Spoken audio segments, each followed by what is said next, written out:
Welcome back to Election Insights, the podcast where we break down the media's influence on the 2024 presidential race. Today, we're diving deep into how different media outlets are shaping the political landscape, especially through the lens of psychological persuasion. We'll look at both the strategies of the candidates like Kamala Harris and Donald Trump and how they are represented in the media. I'm Braden, and I'm joined by Steven. Hey Braden, so glad to be here. The media is playing such a big role in the 2024 election, shaping not just how we perceive candidates, but also how voters respond to them. From traditional outlets to social media influencers, it's all part of the mix. Exactly. And speaking of influence, one of the biggest conversations right now is the coverage of Kamala Harris.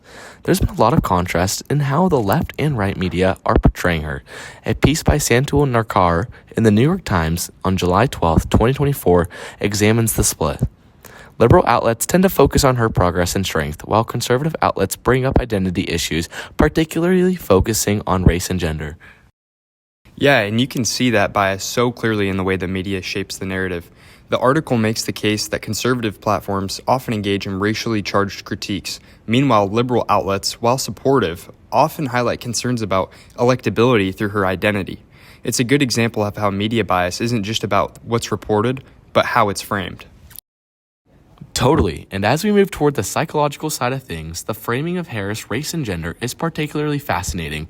Her identity as a black woman has become a central talking point in the race, and it's a tool, whether intentionally or not, that influences how people feel about her as a candidate. The media amplifies these narratives, and that plays into the voter psychology, particularly when it comes to identity politics. Right, and speaking of psychological influence, we can't overlook the power of social media.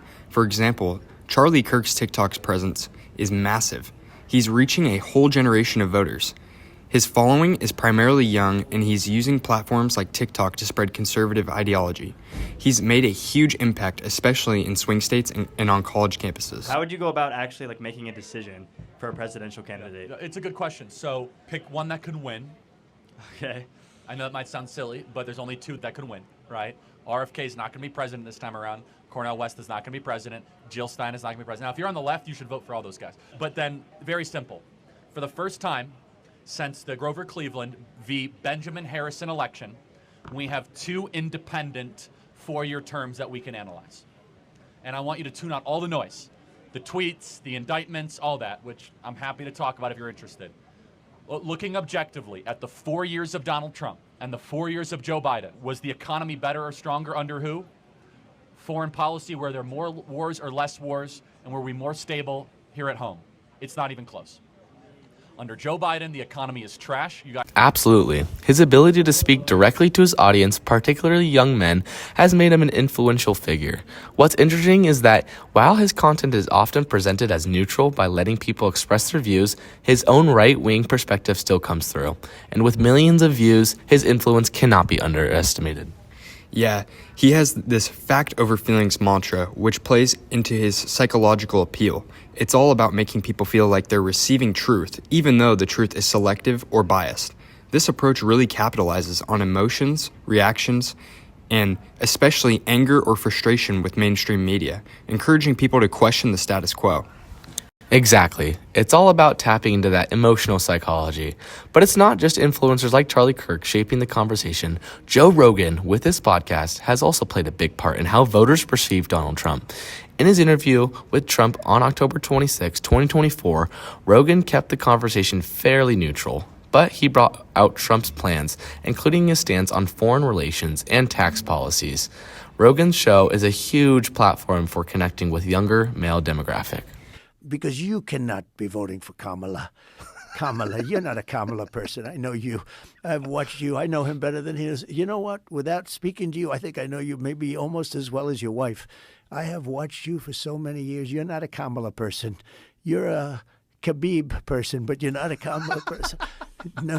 And let's not forget that Rogan is a libertarian who, while right-leaning, doesn't necessarily follow party lines. He asks questions that are more about getting to the heart of what Trump really wants to do. But, much like Kirk, Rogan's influence comes from his ability to reach millions, and his audience gets a sense of being a part of the conversation, not just passive consumers of media. And these platforms have their unique ways of influencing the psychology of voters. When Trump's rhetoric resonates through shows like Rogan or through his social media presence, it taps into people's desires for strong, polarizing leadership. But when it comes to the media outlets like CNN, which covered both Trump and Harris extensively, the bias is clear in how both candidates are portrayed. Totally. Take the October 19th, 2024 CNN article about Harris media blitz versus Trump's rally-based approach. CNN emphasizes Harris's calculated positive media engagements and interviews with shows like 60 Minutes and Call Her Daddy. They focus on her appeal to broad younger audience. Trump, on the other hand, is mostly framed in the context of controversy and misinformation. It's clear that CNN is more favorable to Harris, but it also highlights the role misinformation plays in shaping perceptions.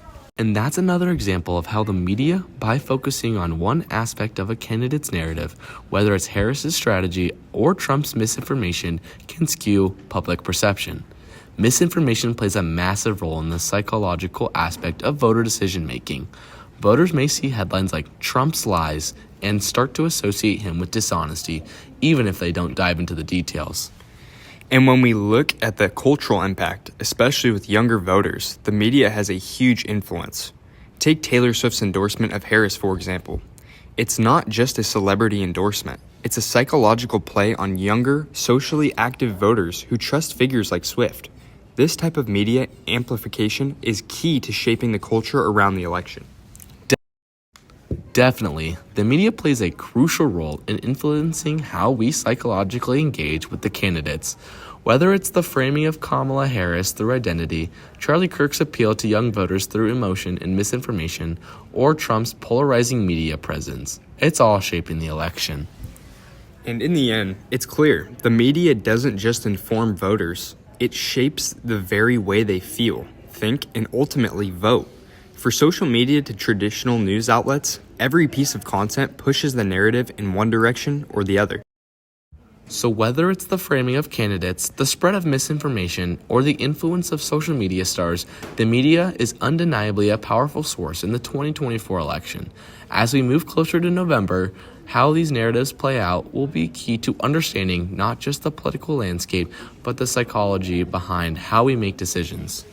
And that's it for today's episode. We've barely scratched the surface on how deep the media's impact goes. But we hope we've given you a taste of the influence it has on this election. Thanks for tuning in. Be sure to check out the next episode of Election Insights. Until then, stay informed, stay critical, and keep questioning the media.